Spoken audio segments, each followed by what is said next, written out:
নমস্কার দর্শকবৃন্দ। তো তোমরা কিন্তু খবরে দেখতেই পাচ্ছ যে ফের বন্ধ হতে চলেছে স্কুল এবং গরমের থেকে পড়ুয়াদের বাঁচাতে নয়া সিদ্ধান্ত নবান্নে। কি আপডেট আসছে আমি আপনাদের কিন্তু জানাচ্ছি, পর্ষদের তরফ থেকে বা কি বলা হচ্ছে, বিস্তারিত আপডেটগুলি আপনাদের আমি বিস্তারিত দেখিয়ে দিচ্ছি।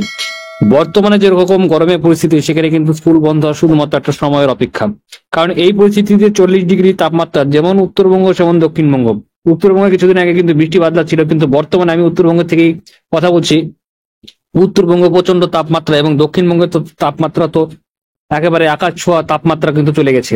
প্রত্যেকে ছাত্রছাত্রীরা সকালে স্কুল করার কথা থাকলেও সকালেও যেভাবে গরম পড়ছে সূর্যের তাপে, এভাবে ছাত্রছাত্রীরা যদি স্কুল করতে থাকে তাহলে তারা কিন্তু অসুস্থ হয়ে পড়বে। বিভিন্ন চিকিৎসক মহল থেকে শুরু করে অভিভাবকরা বলছে কিছুদিন আরো ছুটিটি বাড়িয়ে দেওয়া হোক, এবং সরকারের তরফ থেকে বলা হচ্ছে এটা নিয়ে কিন্তু বিবেক বিবেচনা সরকারের তরফ থেকে করা হচ্ছে এবং খুব শীঘ্রই স্কুল বন্ধ হবে। এবং স্কুল শুধু গরমের জন্য না, আরেকটি খবর আমি আপনাদের দেখিচ্ছি, খবরটা একটু ভালো করে দেখে নাও। এখন আমি এবিপি আনন্দ অফিসিয়াল ওয়েবসাইটে চলে এসেছি। তোমরা খবরটা দেখতে পাচ্ছ যে ডাব্লিউবি কোভিড-19 আপডেট। এবার কিন্তু গরমের থেকে যেটা ভয়ঙ্কর বিষয় সেটা হলো যে করোনা কিন্তু লাফিয়ে লাফিয়ে আমাদের রাজ্যে বাড়ছে।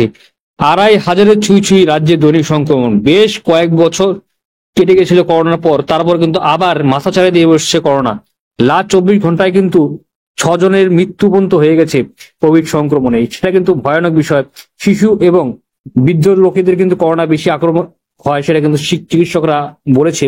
তো সেই বিষয়গুলি মাথায় রেখে গরমের ছুটি এবং করোনার যে গরম এবং করোনার যে বৃদ্ধি করোনা ভাইরাসে, তো সেই বিষয় বৃদ্ধির কথা মাথায় রেখে শিশু এবং শিক্ষক শিক্ষিকাদের ছাত্রছাত্রীদের কথা মাথায় রেখে আপনাদের কিন্তু গরমের ছুটিটি আবার বাড়ানো হওয়ার সম্ভাবনা প্রবল রয়েছে।